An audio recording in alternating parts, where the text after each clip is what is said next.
हा ब्रेन, त्या ब्रेनवर हॅमरिंग केलेलं आहे आपण. कुणी? तर या लाईटने केलेलं आहे, त्या उजेडाने केलं आहे. म्हणजे आता थॉमस एडिसन आला तर तो कायच म्हणणार बिचारा, मी लाईट शोधलाच कशाला. पण जर कुठल्याही सुविधेचा आपण अतिरेक केला तर आपण आतंकवादी होतो. आतंकवादी कोणाचे? तर आपण आपल्या शरीराचे आतंकवादी होतो. आपण आपल्यावरच अत्याचार करतोय, हमला करतोय, स्वतःचे नक्षलवादी होतो आपण. शारदीय चांदणे असू देत किंवा वर्षभराचं वेळ असू देत, पूर्वीच्या काळी जी काही पद्धत होती किंवा मी स्वतः माझ्या आजी आजोबांच्या काळात जे अनुभवलंय त्यानुसार आमचे आजोबा शेतातून आले की 6:30 वाजता सांजवात झाली की आजीची भाकरी आणि आमटी वरण तयार असायचं. ते संध्याकाळी ते जेवायचे. जेवण झालं की आजोबांच्या रूममध्ये ट्यूबलाईट होता, तो ट्यूबलाईट आजी बंद करायची आणि तिकडे कंदील नेऊन लावायची.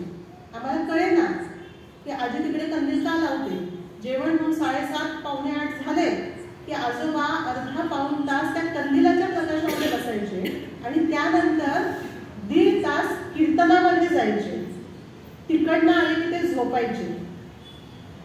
आम्ही लहान मंडळी त्यावेळी फक्त घरात गोंधळ घालायचो. त्यावेळी मला या गोष्टीचं महत्त्व कळत नव्हतं, पण आता त्या गोष्टीचं सायंटिफिक रिझन मला कळतं आहे.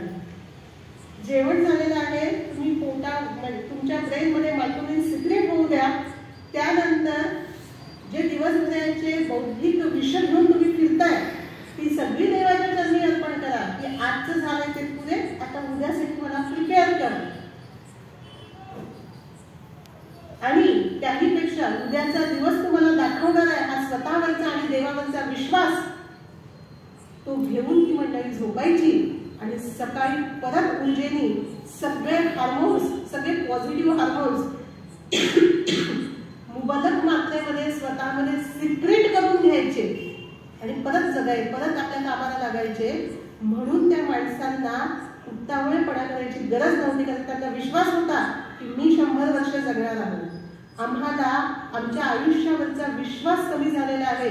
मी इथून जाता जाता अटॅक येणार का, मी इथून जाता जाता ऍक्सिडेंट होईल का, माझ्या मग त्यामध्ये काय आहे, आज जगून घेऊ देत, उद्या कोणी बघितलं.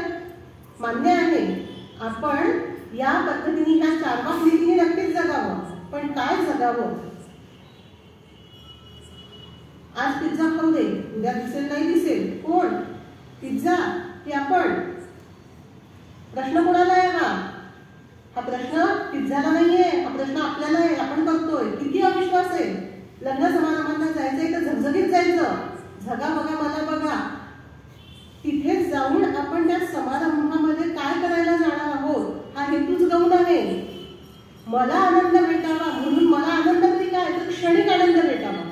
त्या क्षणिक सुखाच्या मागे आपण यासाठी लागलेलो आहोत कारण की आपल्या आयुष्यावरचा, आपल्या अंतःकरणावरचा आणि आपल्या त्या उद्या आपल्याला दिसणार आहे या गोष्टीवरचा आपला विश्वास कमी झालेला आहे.